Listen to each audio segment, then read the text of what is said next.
big tape recorder. It just keeps playing over. Life on earth is a compromise, a negotiation, an attempt to establish equanimity, reach an agreement where there is none.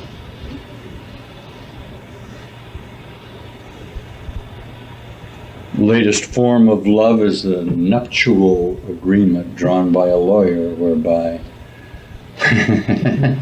everybody can still hang on to all their things, where they share or commiserate in some sort of, what kind of relationship would you call it? Transaction. Yes.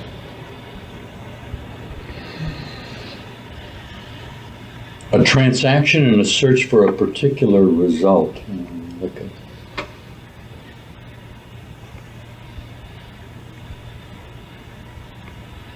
Valentine's Day.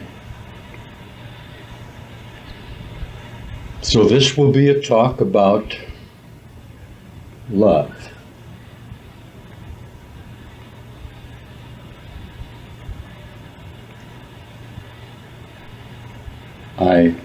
In the last couple of days, have heard a lot of expressions about what love is, and what it isn't, and what it ought to be, and what it seems to be.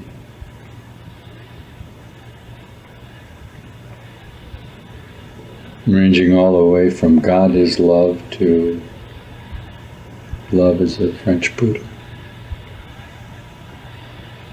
Both of which incidentally are true, but limiting in a sense. Since God is undefinable and the poodle could only be defined in some sort of non-encompassing rationale as to a comparison of Canis domesticus.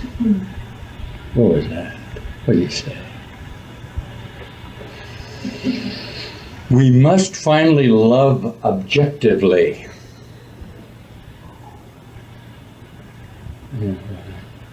Love you for your ankles. I love your nose. I love your hair. I love your boobs.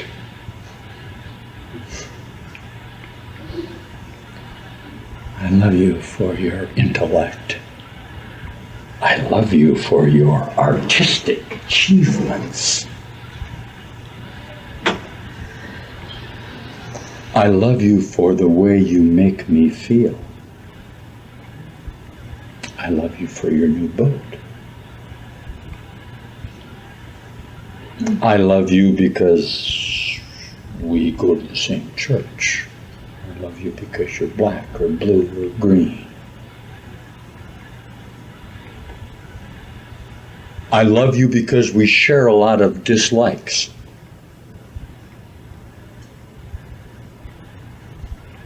I love you because somehow we are going to work through the dilemma of earth in our quest, and together we can find the answers.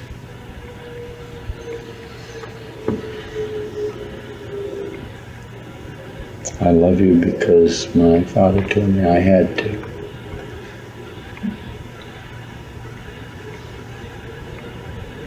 I love you in defiance of my culture.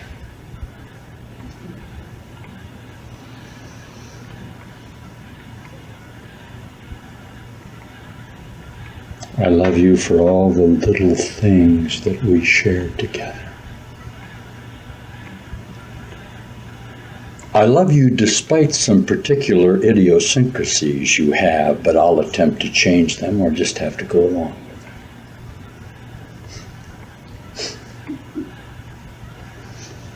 with them. Amazing, isn't it? The heck is love? One thing I'll tell you for sure, it's not a form of exchange. And if you start with that premise, it'll help you a lot.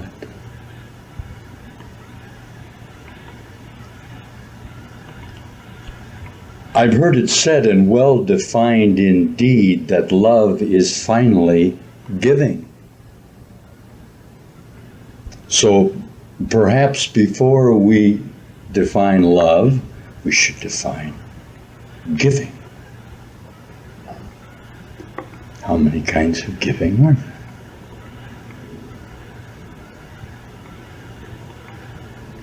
There's the kind of giving I know in exchange, where someone who loves money pulls out a gun and says to you, give me your money or I will take your life. And you give him your money, and certainly you're giving it to him. There's the kind of giving that says we are required to give to Aunt Tilly a Christmas present in hopes that she will remember us in her will, or exchange with us, or give us a gift, or what did she give us last year, or we didn't spend enough, or we're not going to give her anything, she didn't give us anything. There's apparently a sort of nice sort of giving where you, in the goodness of your heart, give something of high value to you and are just a little disappointed when it's not properly appreciated,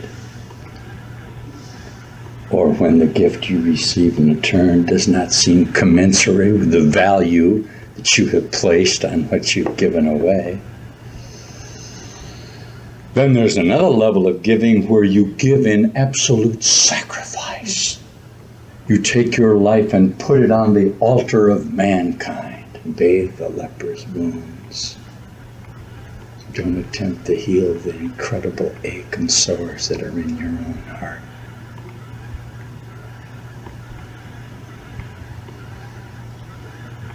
The kind of giving that we speak of, finally, that's associated and is in fact love,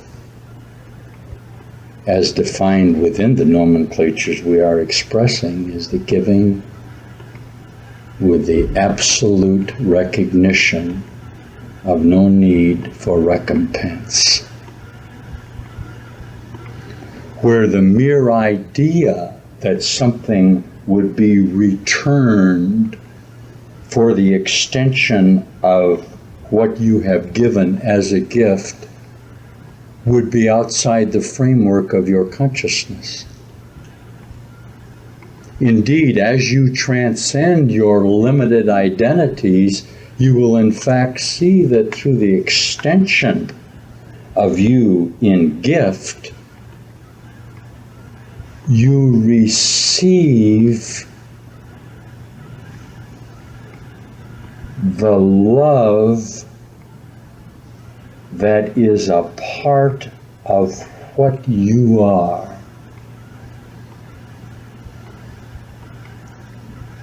One of the more difficult things to express to someone on the path is the idea of being a good receiver. You cannot be a good giver if you are not a good receiver. Okay?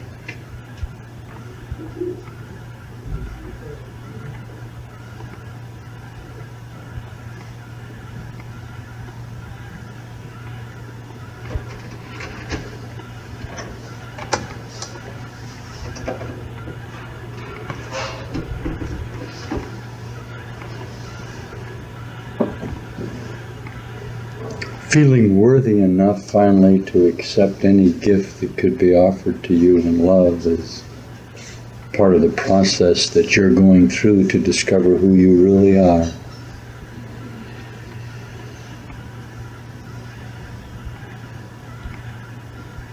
Coming to realize that anything that is not forever cannot be given away is difficult. Coming to understand finally that what we mean by love is creation love, finally, is only the extension or projection of what you think you are. How many times have you said in giving, this will be a perfect gift for Uncle John? It looks like him. See? You have placed him in a particular category. You have identified him. Okay? Amazing.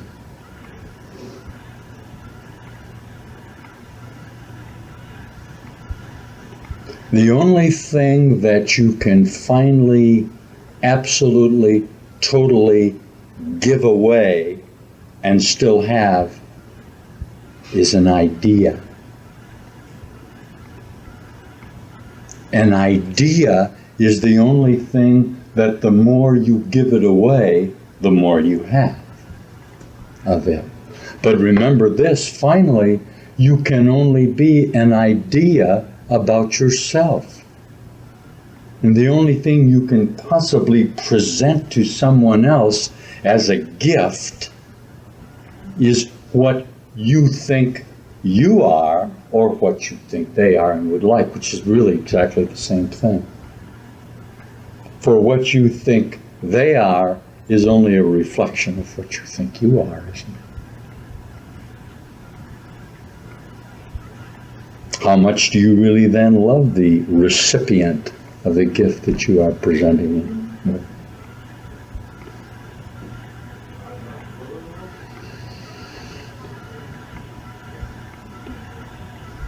A lot of identities, because of insecurities, are able to love as long as they can keep something at a distance.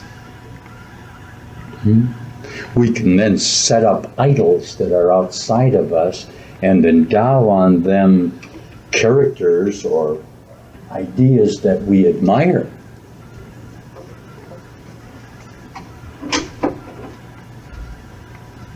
They'll fail us eventually, but that's all right. We can establish some other new, fresh ones then that we can love. And finally reject. Huh?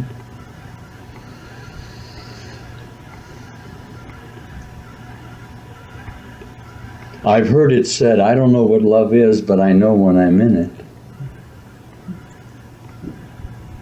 Is love then an experience? Well, that's getting closer. Yes, love is an experience. Creation is an experience. Okay. Creation, finally, is your gift from the essence, from God, and your ability to be a good receiver. The only requirement that has ever been placed on you on this earth is to be able to receive in totalness your own heritage, or the gift of freedom and love that are yours.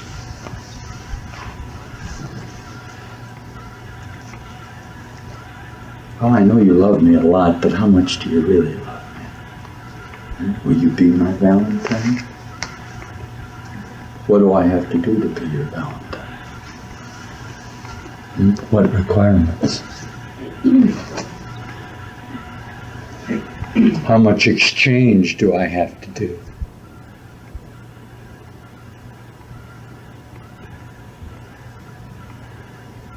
The idea that in love absolutely nothing is asked in return is extremely difficult to come to in a dualistic consciousness.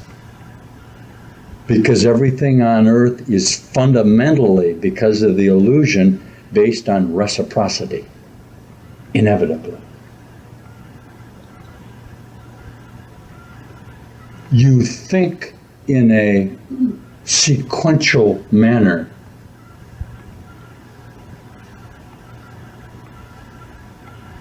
You base everything you hope to obtain on what you have previously obtained.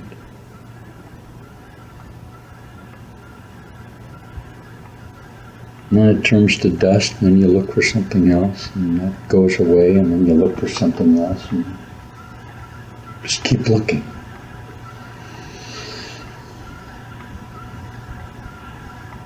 People walk around on earth and they say, all I want is just a little love. All I want is just a little recognition.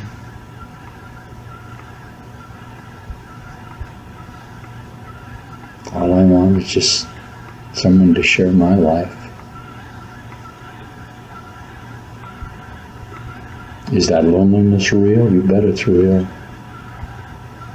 When you find that love, is that love real? Holy mackerel, is it real? Why wouldn't it be real, Son of God? Do you think that the essence and the feelings that you have inside you aren't real? Of course they're real. Of course they're real.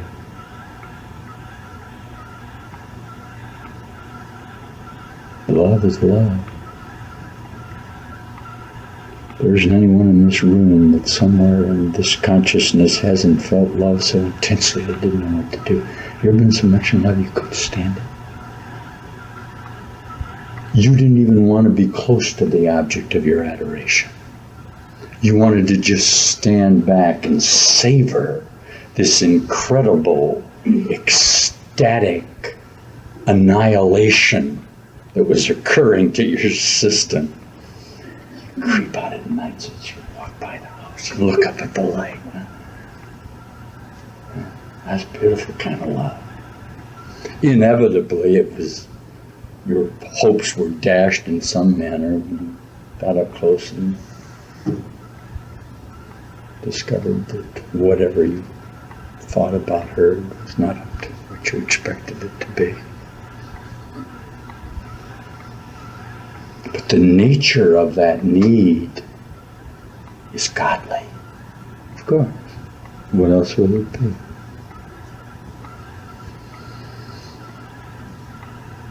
Love, finally, in a very high form of love on earth, is expectation.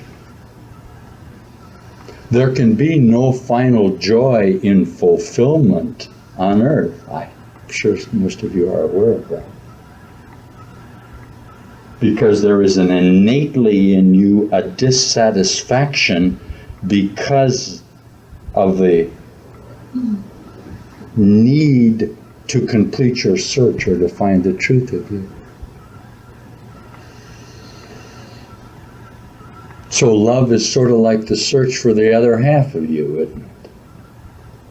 There's only half of you where you keep looking for that other half. Not knowing that that other half is in you.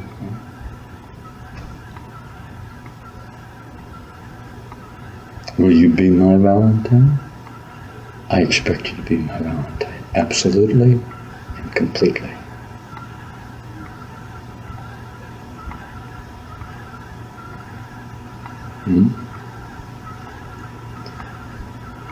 Well, I'm willing to be your Valentine up to a point. That's what you say to God. I'm willing. If God said to you, will you be my Valentine? You say, sure. What are the requirements? He says, well, one of the requirements, I guess, you got to be happy all the time. Okay? You got to be joyous. You got to be in ecstasy. You have to extend from you love and see only beauty. Can you do that? And you say, well, who's asking me? How do I know you're really God? How do I know you can really give me those things?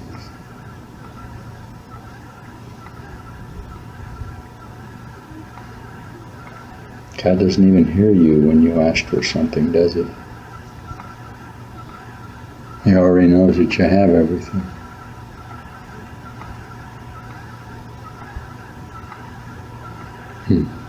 It's astonishing. I can't give you anything but love, baby.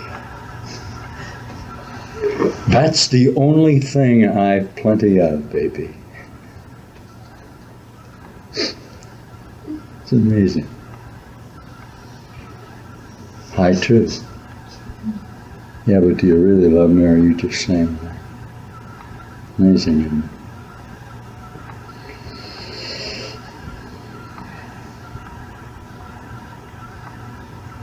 That's the kind of love that will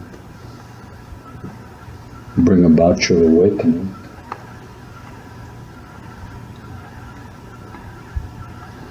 That's the kind of love all of you have found yourself in the middle of, only to have your ideas dashed to the ground because it didn't turn out to be the way you wanted it to be.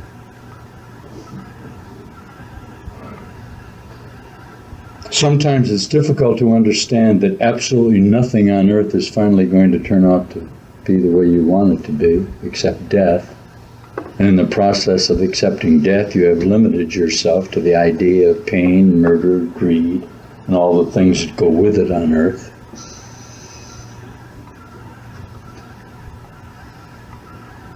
I want you to be my Valentine, but I don't want him down the street to know about it, and I don't want him to be my Valentine, just you.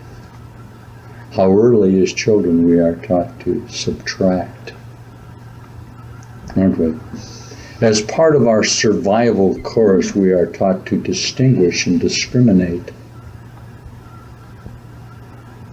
When I was a boy, we had hate Valentines. They came on little sheets, and awful people sent them anonymously to other people to say, I hate you, and you're, imagine that?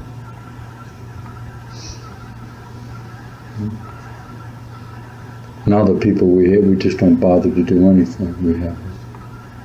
We hate them by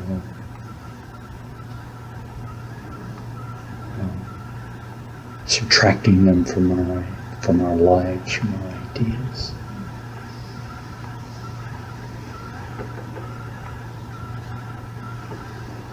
The problem finally then is being a good receiver, isn't it? Being able to say, okay, I'll take it.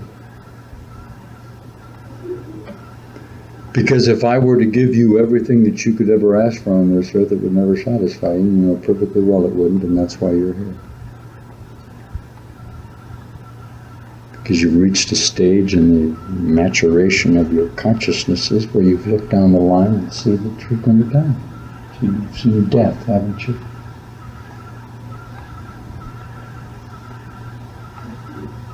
You see that everything here dies.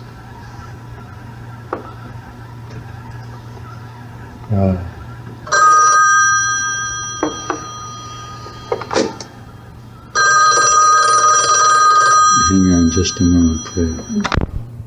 Well, if it's true that you have to give everything away, like Jesus teaches in Course in Miracles, in order to keep it, what's going to happen to me if I believe that and I take all my stuff and give it away?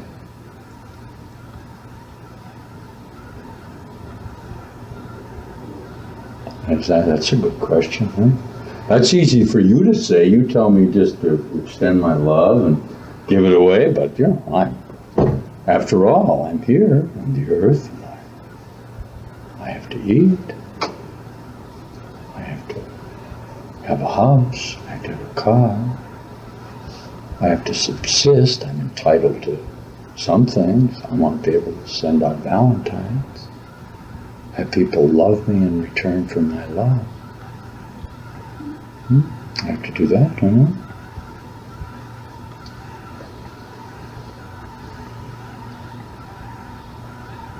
I? Coming to know the truth of you is a transformative process that has nothing to do with what you finally do in action on earth.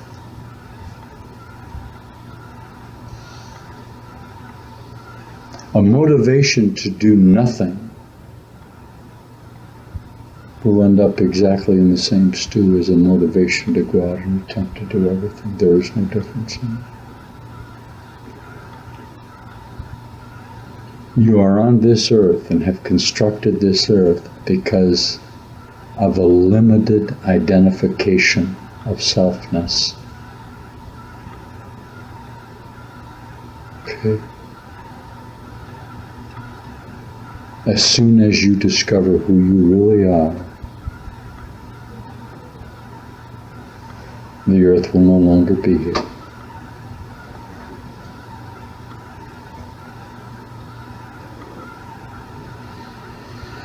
Does that have anything to do with love? Yeah, it has everything to do with love. Because as long as you discriminate in your mind what constitutes beauty and love and desirability to you, you are rejecting other aspects or ideas that you have as less godly or less true or less lovable. Because you reject these things from your consciousness, they do not disappear. They stay with you. And it is these things that you fear and defend yourself against.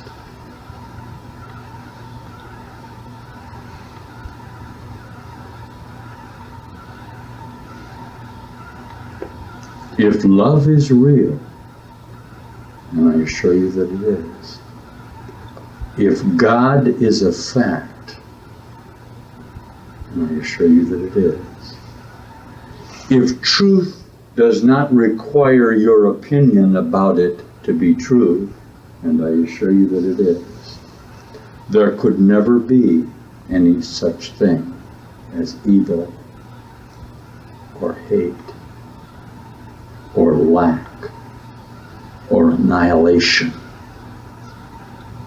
or divisiveness or manipulation or needs to identify or needs to perpetuate or needs to defend.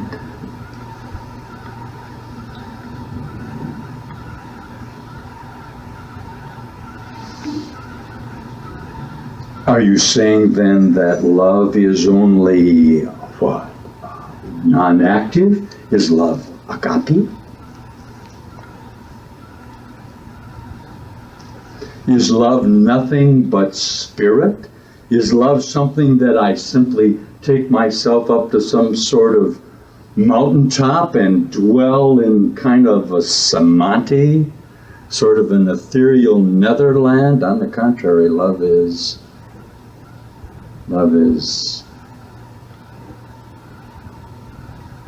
amo. Love is totally active with no objectivity. How do we stress something like that? Love is the turmoil of consciousness in the act of being fulfilled. Love is the recognition of the apartness, of the loneliness, of the incredible longing, of the need fulfilling itself, of course. Is it active? It's totally active. Do you think God's love for you is not finally a state of action? Of course, but not action in the idea of reciprocity, but action in the truth of itself, recognizing itself. Huh? Is my love for you active? You bet your boots it's active. It's what? It's an extension of me. What is creation finally if it's not an identification of beauty stemming from recognition of beauty of self or source? Wow. What is it that we share together when we paint Valentines, listen to music? We actively participate in the energies or the rays or the fabrics of consciousness. I'll say we do. I've seen a lot of definitions of love as being objectively active, where the word love has the same connotation as fornicate. You know, like, let me love you tonight, the heck with tomorrow. That's very active.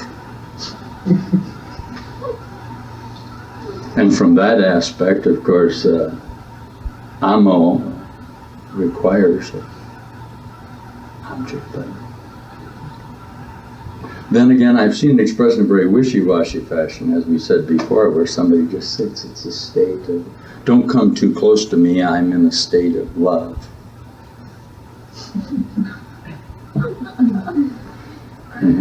I love only Jesus, and the heck with everybody else. It's an astonishing idea. You want to see real objective love? Look at some esoteric Christianity. I love my guru, and I'll be unfaithful to him if I come to you. That's a strange idea.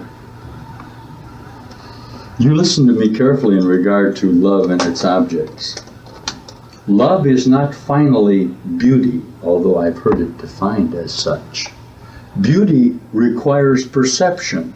Love requires no perception at all. As a matter of fact, with perception there cannot be true love, because if there are degrees of comparison, there is an element of less than love involved, and God is never less than. There is no second to love. I cannot choose to love something in rejection of something else. That's not love, that's hate.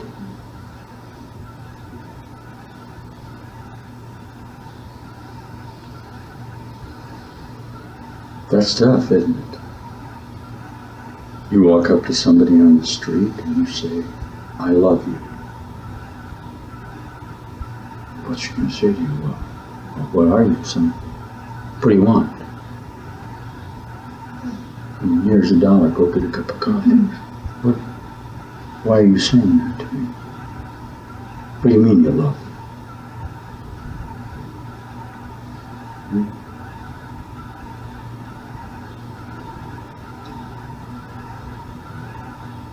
Wow. I looked today at the earth, saw the desperate attempts that the karma identifications, the personas, go through in attempts to communicate with each other.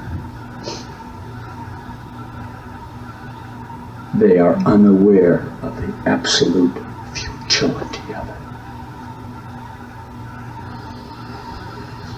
They are unaware then that in truth the object, and this would hold with love, or of their adoration, literally does not exist except in their own consciousness of it. And they have endowed it with characteristics that they will subsequently deny and reject.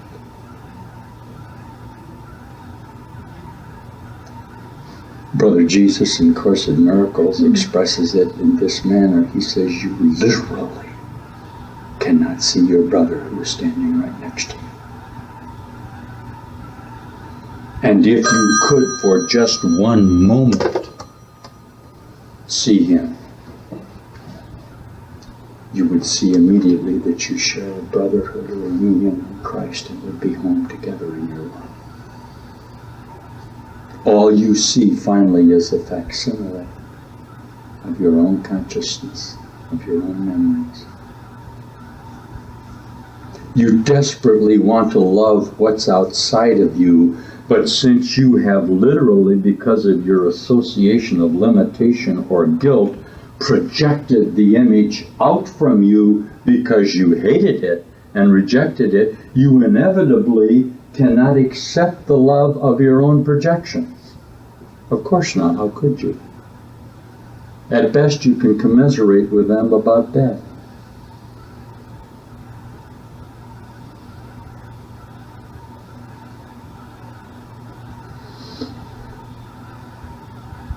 Sometimes the path to find what we're talking about seems sort of rigorous, difficult.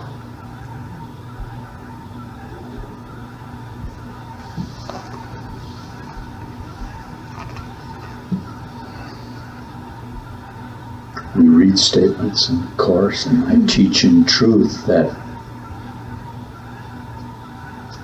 You are in fact afraid of the truth of you.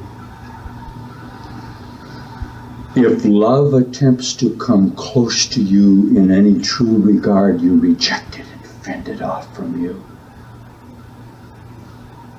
What do you think love is if it's only not Christ? If love is not finally man-God, you don't want anything to do with man-God.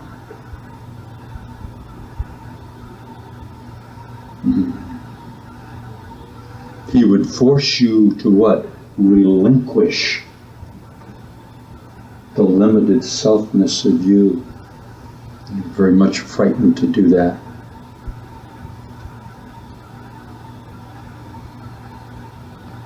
Let's compromise together, and I'll overlook what I think you are partially, and you overlook what you think I am, and maybe we can stay together until death do us part. And I stand in front of you and I say there's no such thing as apartness. You are never alone and literally cannot be alone.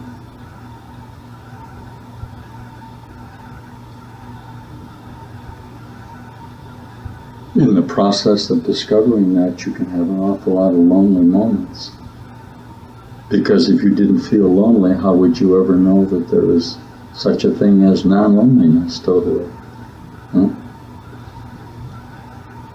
The same thing could then be said about any experiences that you have ever had in all of your memory banks, and everything that has ever occurred to you has indeed brought you to this point in time and space where you are at this moment, hasn't it?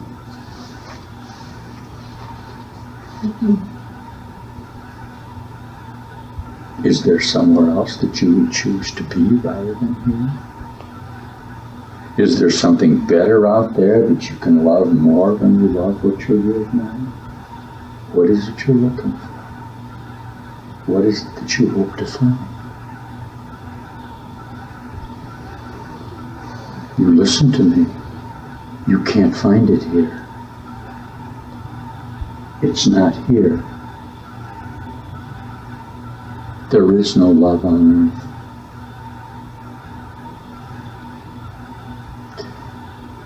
Finally, when you come to experience in its totalness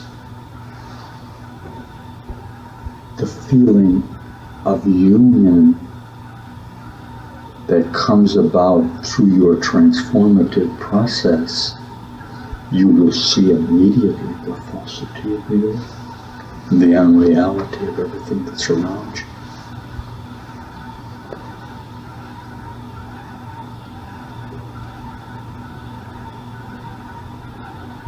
I don't love you despite the things that I think about you. I love you because I know who you are.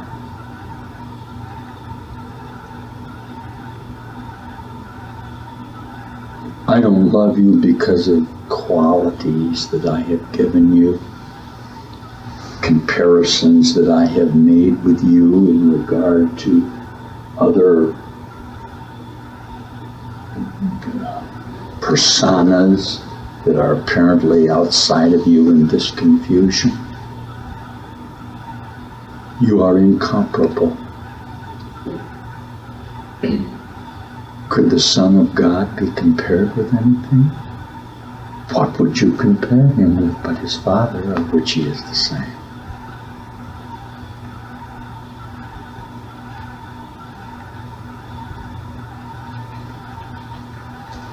It isn't that you think too much of yourself, finally, it's that you don't think enough of yourself.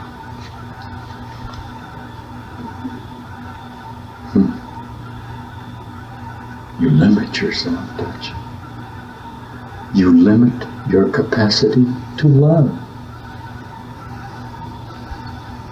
through an inability to accept the idea that contained in you is all of the essence of the consciousness in the universe. Couldn't the universe love itself totally? What else does it do?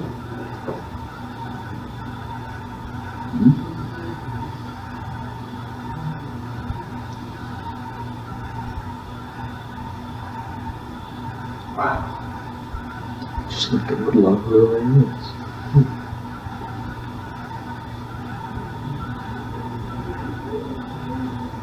Because love, apparently in the delusion or in the illusion of separateness, appears to attempt to sustain itself, which indeed it does not make it less lovable.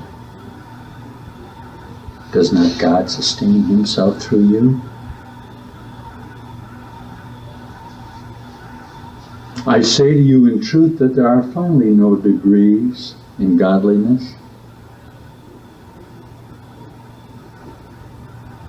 That the state of beingness, the Dharma, that God's will is in unity and in singularity. And then there is as much godliness in this pencil as there is in anything in the universe.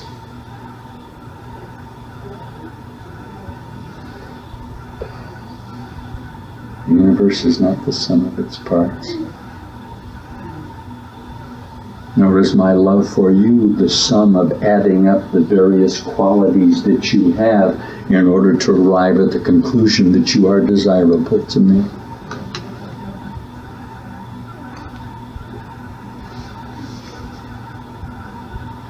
How nice it would be if you could finally figure out on the earth that everything would either be totally desirable to you or not desirable in any regard. You would then have eliminated all need to judge anything with only love. Wow.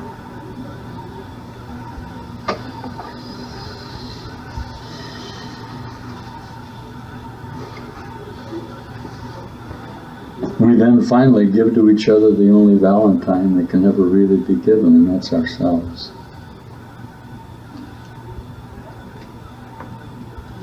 As long as I hang on to any portion of my Valentine, I cannot love you completely, can I? So I give you all. And I ask nothing in return, because there's nothing that you could give me in return. Because it's only through the giving of my love to you that I may keep it and be loved. How could I love if I just sat separate from something and allowed something to be outside of me? Indeed, love is active and it is creations. When you come to your final truth, Son of God, you will discover that you are a creator. As I stand before you now, I am actually creating you. Am I not? Do you not see that it is your conception that is bringing about your perception? Are you then creating something hateful? Yeah. Are you making something that you don't like, that you want to get rid of? It's strange.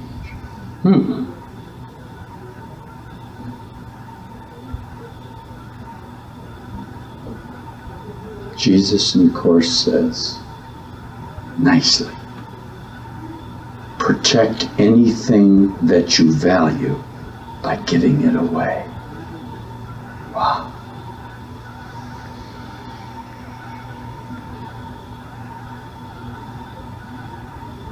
Well, I tried that and it didn't work. I went out, I gave a lot of things away. I wasn't appreciated for it. The world's simply no good and there's nothing I can do about it, so I'll get along the best I can.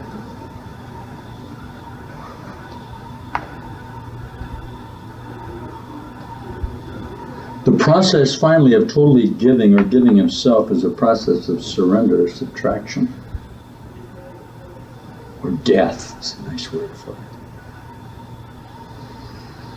I am bringing about in you a death process, and you'll still be here after its completion. Isn't that astonishing? Well, that's a fun idea.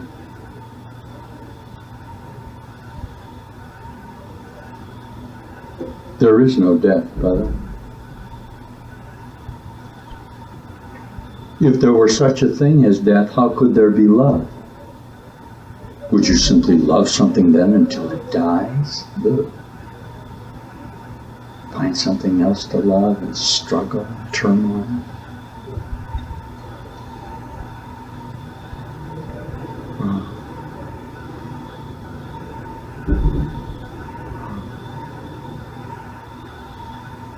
Where do you find unity then?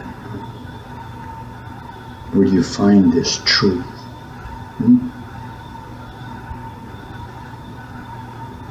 In you.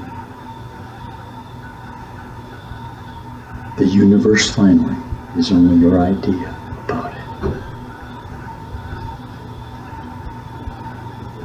How much do you finally love? What did you reject today as not desirable? How much did you protect yourself today from your projections, from your illusions?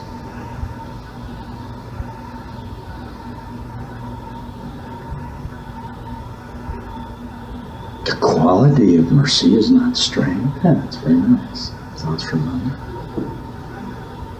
It's here all the time.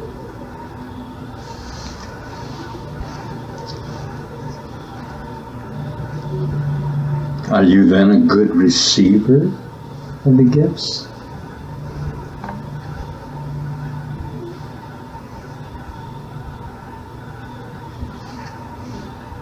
Be my Valentine.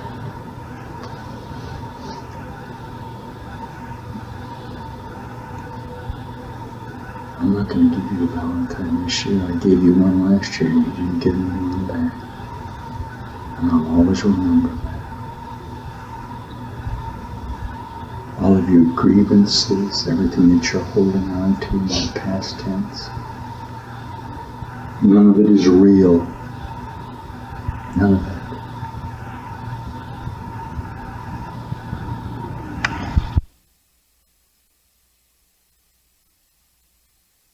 For the first time,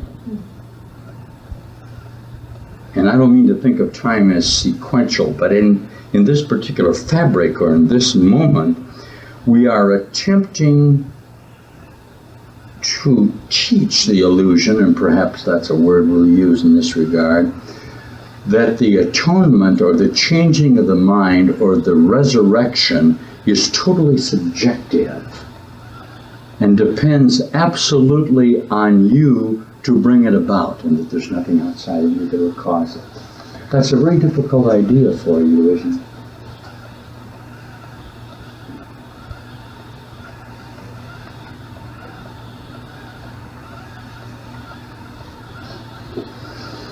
The idea that you are responsible finally in your state of consciousness for bringing about,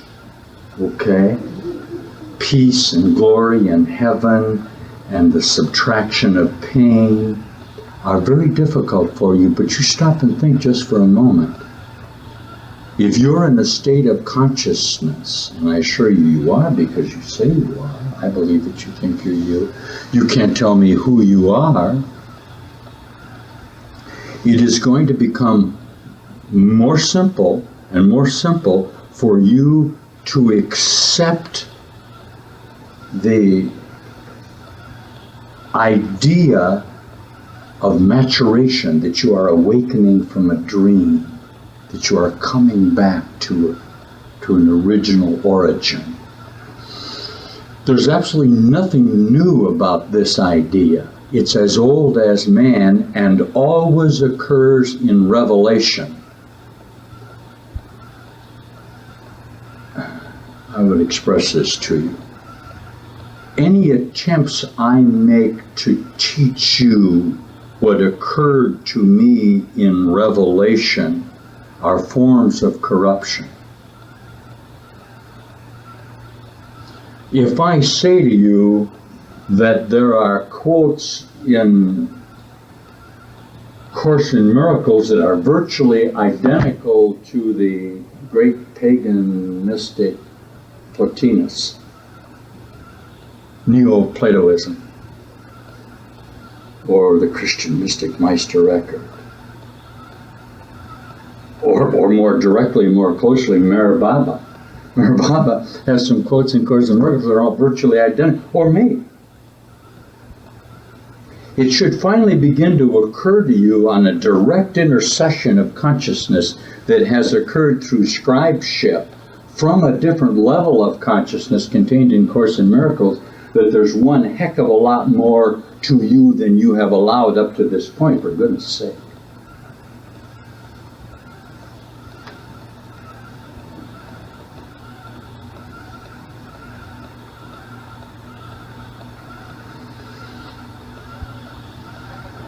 That's what we're bringing about here.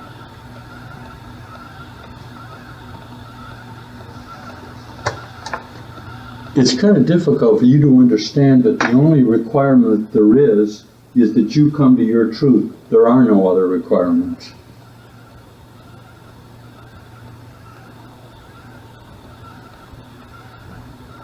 Wake up. Wake up. Your creations await you. The tear in the fabric has been repaired. You're dreaming this is all over.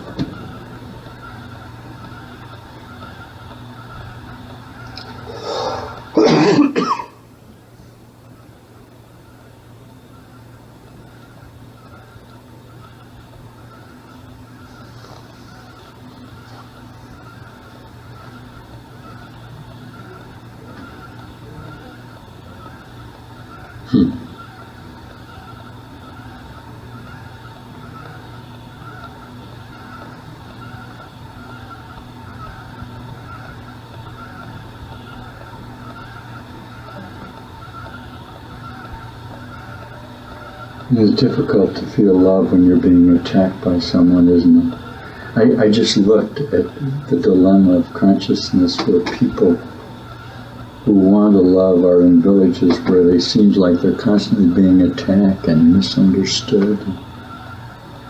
It requires a certain endeavor or determination. Okay.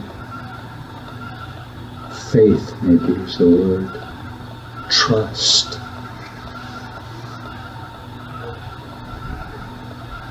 To make the commitment to eternal life or to the idea that there is no death.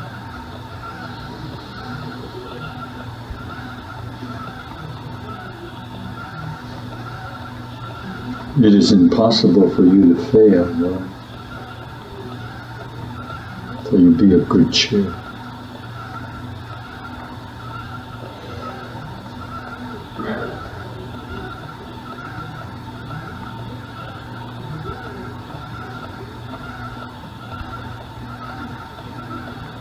You know something? As you get further and further along on this path, rejection won't bother you in the slightest. That's tough. It's very difficult to teach an initiate, particularly when they get to a point where they're very sensitive, okay? And they really want to love and they can't understand why they're rejected and why there's so much greed and corruption and this. And for me to say to them, that's because that's the way that the world is difficult. They keep thinking that there must be something outside of themselves that will finally commiserate in totalness with the conclusion they have temporarily arrived about themselves. Finally, when you wake up, you will discover that you're absolutely, totally indifferent to what anybody on earth said. Why? Because you know it's not real. The intensity with which the identifications protect themselves is insane, of course. And I'll tell you something. Once you discover the truth for yourself and it doesn't make any difference to you, you will then begin to extend from you the truth of what you are. You discover that you are me. Who do you think standing up here doing this? What do you think Brother Jesus finally means when he says in Course in Miracles that God only has one Son? No wonder I love you so much. No wonder I give you everything. Why wouldn't I? What would I hold on to?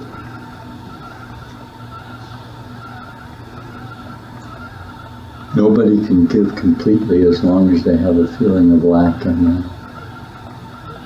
Okay? It's impossible for you to love anyone absolutely until you are love yourself.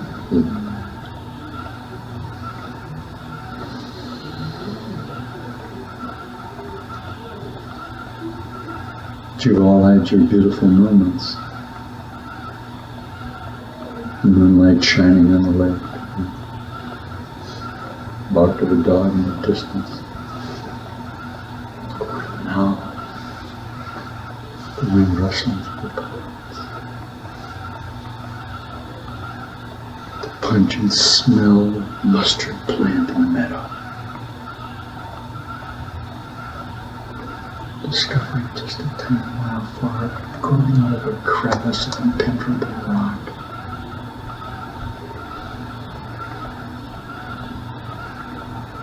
Listening to the morning grass. The incredible feeling of lonely nostalgia when an ancient melody plays in your heart.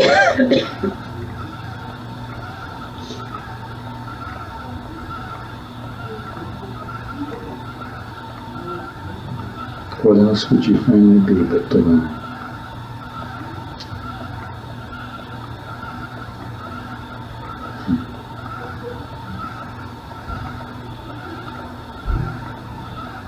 Those moments that you feel of completeness and ecstasy and serenity are part of your heritage. They are the real you.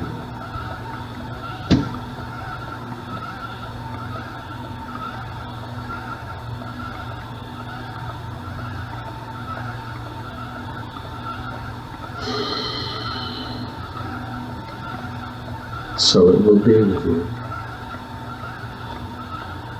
So it is each moment that you allow it to be. Not in preparations for tomorrow or next week or next year. Continuation of a limited idea about yourself. Rather coming at this moment to the truth of what you really are.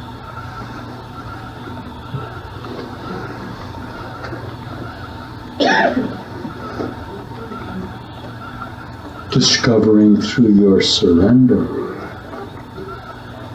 through your non-defensiveness, the invulnerability of the power that is you.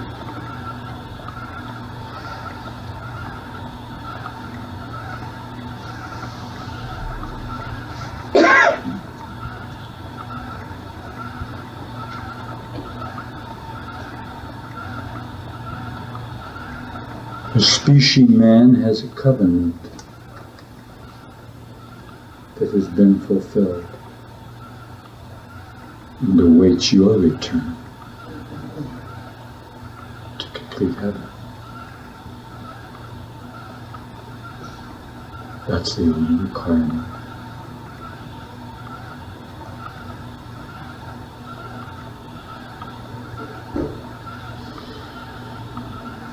Happy Valentine's Day.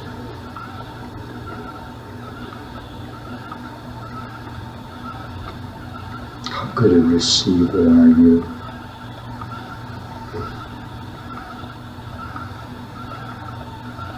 How well can you finally see that it's the giving and not the object?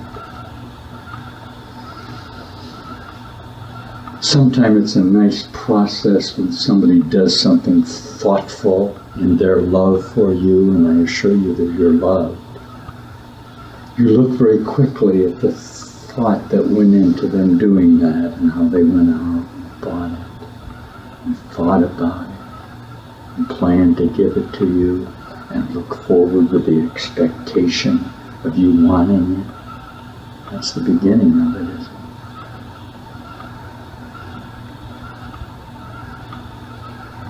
True receivers are always very humble. because they understand that a giver finally gives through love.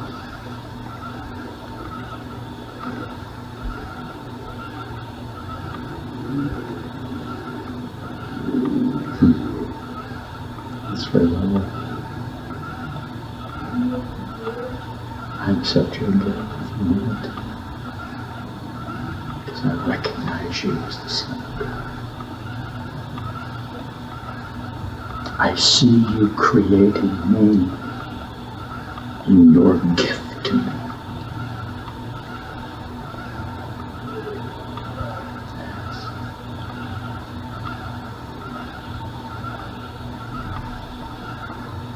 And in my acceptance of your love, have I extended mine to you. And indeed, there is no difference between giving and receiving, or ever could be.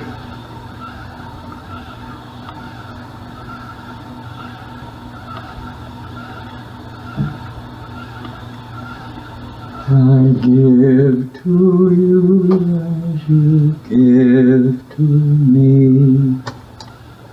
true love, true love. How beautiful are the words that come from the mind of man.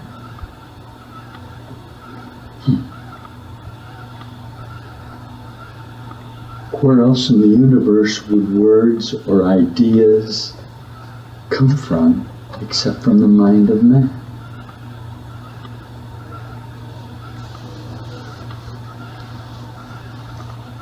Are you mindful of your divinity today? Did you act as a Son of God today? I teach a little review at the end of the day. Run a quick tape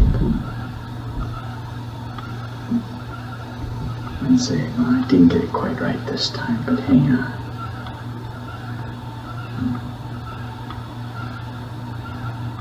And say, am I forgiven? And a big voice will say, hell yeah, you're forgiven.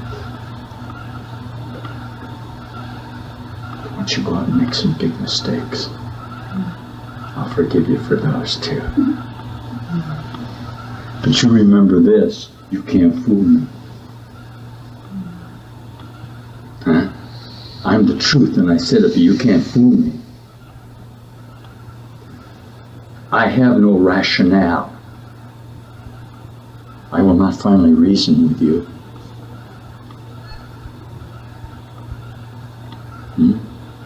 What would you hide from me? I know you. Wow. When you begin to do that, you'll have a feeling of cleanliness about you.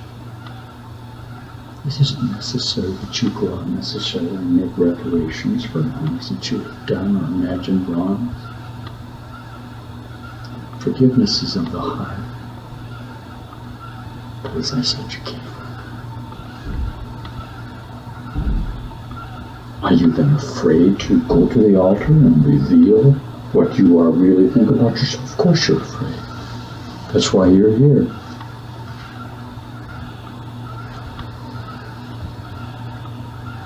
Check my hand and we'll go together. I'll take you right up there.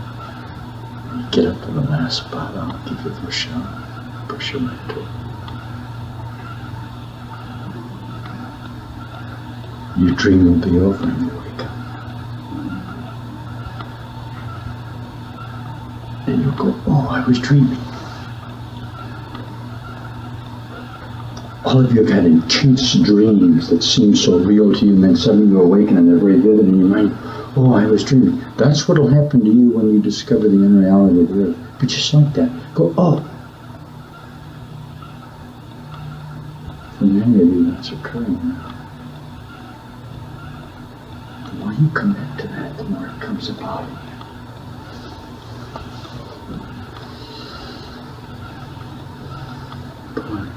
Deathly quiet. Gently. We'll be back. Thank you. Hey, good morning. This is another day. It's actually 2 days after Valentine's Day, but Valentine's Day is every day that you allow it to be, isn't it? Through your giving of your Valentines. Somebody said that they felt foolish, and that's what we're going to talk about just for a moment here. Because when you're in love, it's sort of, you act in a very foolish manner. Don't you? There's nothing finally practical about love. The moment that you make love practical, it's like trying to make God practical. There's absolutely nothing practical about God. How could there be? God is totally impractical.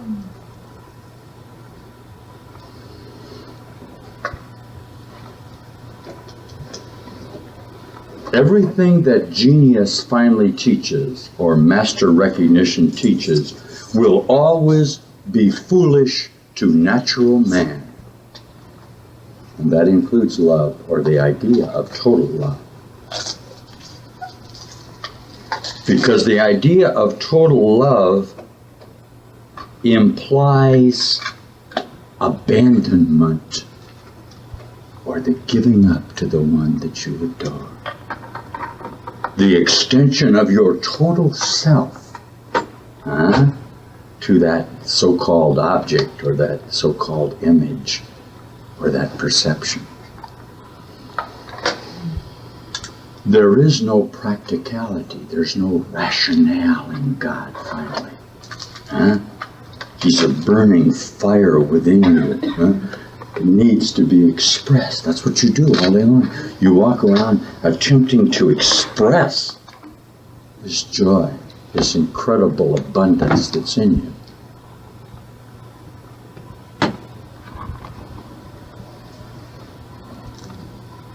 What is love then? Well, we've looked at a lot of things that love isn't. Okay. Obviously, love is never a form of exchange in any regard, is it? Love, finally, is never objective and cannot be. Okay. Love, finally, is never exclusive and cannot be. Okay. So, we have arrived at a lot of ideas about what love is not. Now, what is love? Let's come a little closer to it. Love, obviously, is an experience. You agree with that? Would you then agree with me that God is an experience? Since we are in a fundamental agreement that God cannot be defined, that truth cannot be circumscribed, that love can only be experienced, shouldn't we then be about experiencing it? At what point do you, in these 3 days that have passed since the last talk, gone out and been very exclusive in your relationships? Remember that you suffer from a fatal disease called LP. That's limited perception. You are going to die because of it. I saw in the paper this morning that one of the Russian leaders is terminally ill. Everyone on earth is terminally ill. Did you think that? I mean, everybody on earth is obviously diseased. They have acknowledged through their limited perception the incredible, insane idea of termination. So obviously, what's going to occur to them? They're going to be terminated. And with that termination will go what? Their idea of love. Because their idea of love was limiting. And by limiting themselves, okay, they have limited their innate ability to create, which is really all that love is. Love is finally my total recognition that I'm making you up, and by gosh, I better love you. To the direct extent I do not love you, I obviously could not love myself. The greatest admonition that a Christ can ever give is love the Lord thy God with all thy might, and thy neighbor or thy friend or thy brother as thyself. Okay? Exoteric Christianity and being born again saviors to the contrary. You cannot love Christ without loving your brother, and the idea that you can is absurd. This is the whole basis of what we teach in Course in Miracles. Of course, it's much easier to love God from afar. It's easier to love to respect, if that's another word, to idolize a guru with a white sheet sitting on the top of the mountain peak, and you can go and visit him, but you don't have to totally identify with him. With your brother, you must totally identify. That's why until you find the Christ within you or in your brother, you can never find him. Okay. Is love then a search? Oh, yes. It's a delightful anticipation of fulfillment, isn't it? Sentences like, I am love, are very true. The Father and I are one. I am that I am, of course. When you have experienced that moment, and all of you here have, in moments of fulfillment, okay, they are indelible in your consciousnesses as peak experiences. We teach in truth that when you transcend or change your mind or resurrect or are saved or are enlightened, you will live and extend from you a constant state of ecstasy. But ecstasy not defined as the opposite of pain, but only as truth or love. Did we get that? That's pretty much there. Mm-hmm. Which is much the same thing as saying, when you reach that state, you will accept everything totally, and will, while you may distinguish, and there's a point I want to make here. I understand very well that in your projections, when you look at something beautiful, you must judge it as more beautiful than something else. This is an inevitable process. Okay? Following your transcendence, what you experience is total self-love or forgiveness of self or non-guilt, which gives you a parameter by which you judge everything and love it subsequently.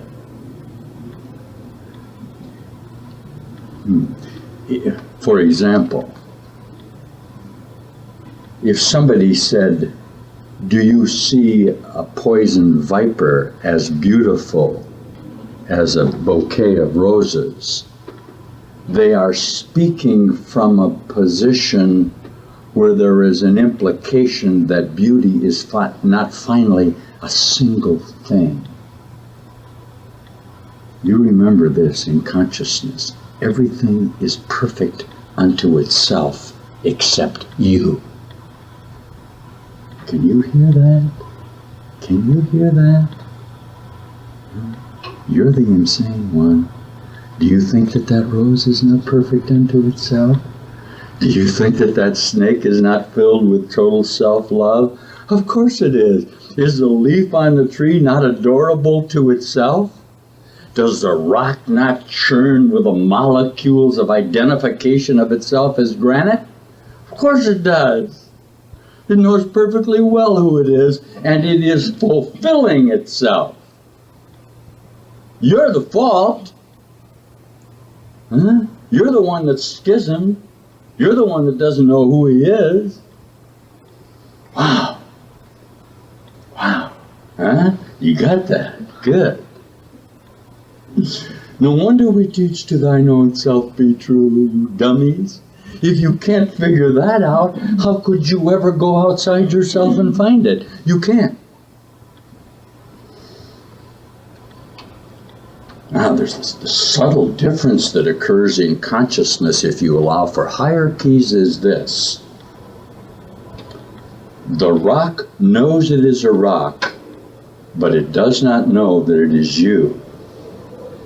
You may know that you are you and also the rock. For indeed, if you are not the rock, you are nothing, because there is nothing outside of truth, which is totalness. Do you see? There is only a state of consciousness, there is nothing else. That's why you can only define yourself as I am I. There is nothing outside of you. You are the rock. You are the plant.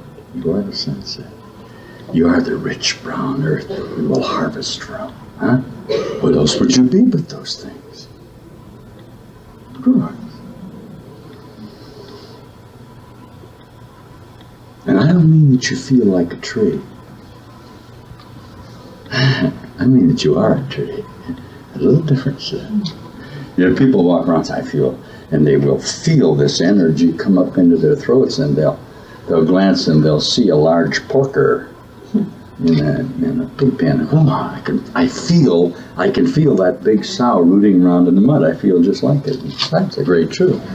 Or you'll talk to the trees and you feel as though they're talking back, and that's a very real thing.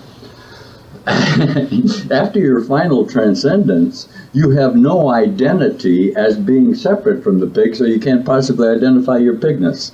I wish I could express it. You understand? You become the tree and the pig. Huh? That's really what love is, isn't it?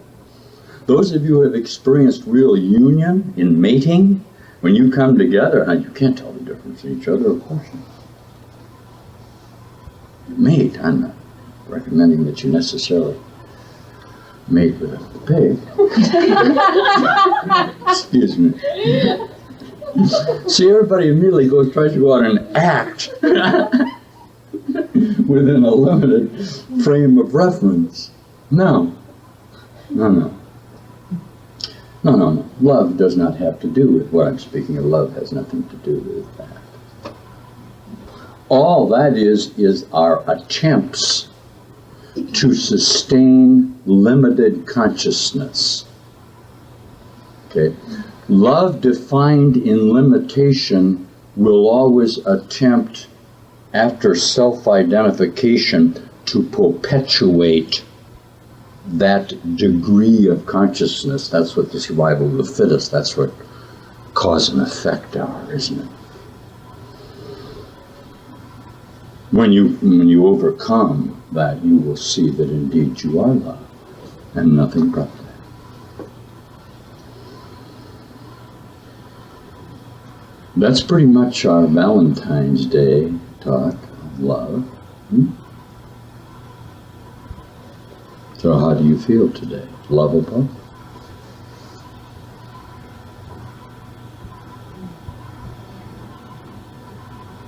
Is it possible to feel unlovable for a moment and still be embraced? You bet your boots. In fact, feeling unlovable is exactly the same as feeling lovable. Can't teach that. We'll try. Obviously, in order to, at a particular stage of perception, in order to feel lovable, you must have a moment of unlovability. Do you see? Okay. I feel totally lovable now, but just a moment ago, I didn't feel lovable. When you become totally lovable, you can't distinguish between unlovableness and lovableness, of course, because you can't judge it. That's how I know that I love you totally. I don't judge you at all. Wow, that's great highs. You know, these are how you'll get this and you'll understand what we teach. I cannot love you because of your qualities. In my own mind, in schism, if I allow lovableness to be a quality, there's an obvious insinuation that there is something unlovable, and that's a fallacy. Everything is lovable. Finally, you come to know there are no degrees of love. When you come to know that, you'll remember everything. You'll return to your creative posture. Jesus in Course in Miracles. Your creations await your return. How long have you been gone? Just a second. You were gone and you're back. You're not really gone. You haven't really left. You haven't really gone anywhere. This is heaven.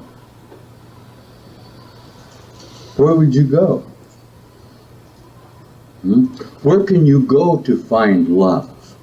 I'll journey across the universe. I'll climb the highest mountain, go to the deepest valley in search of my true love. Everywhere you go, you are.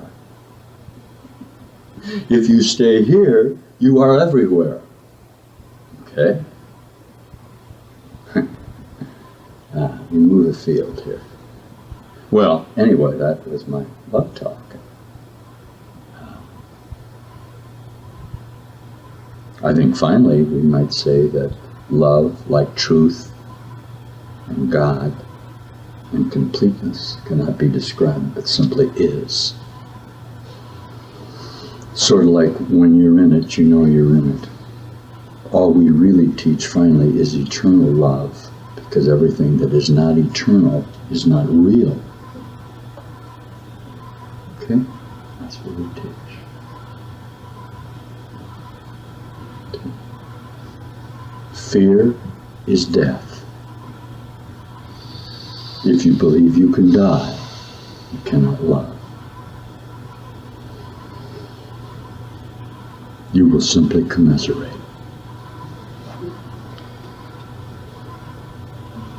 And we are here to tell you that you cannot die and must finally be total love. That's right. Thank you very much for joining us. We'll probably be back and we'll put a little meditation on the tape. Thank you. Oh, but I'm going to put this on. You listen to me carefully. We're adding another word to what love finally really is. It's freedom. All love on earth binds. Okay? Because of your limited state of consciousness, you look for protection in relationships of love and bind yourself to that because of fear. So what you really have is love-fear or love-hate. If you want to measure your degree of love for someone who apparently is outside of yourself, judge the extent to which you release him or her. Okay? To what extent do you hold on to them because you think you can have love rather than be love? The highest truth that I can give to you is that you can have nothing because you are everything. You cannot finally have love because you are love. If you want a so-called love relationship on earth to be absolutely successful and absolutely perfect and without deviation and without any elements that are untrue, all you need do is give yourself to it totally.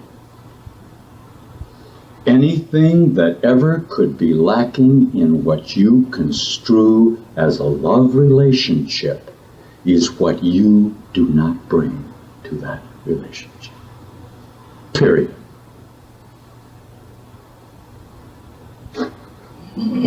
Does that answer your question about relationships, dear brother? That's why all love relationships on earth are compromises, aren't they? You don't know yourself and they don't know themselves, so you get together and don't know yourselves together. How close is love to hate on earth? Right next to it. Right next to it. How close is love to fear on earth? Right next to it. How close is life to death? Right here, brother.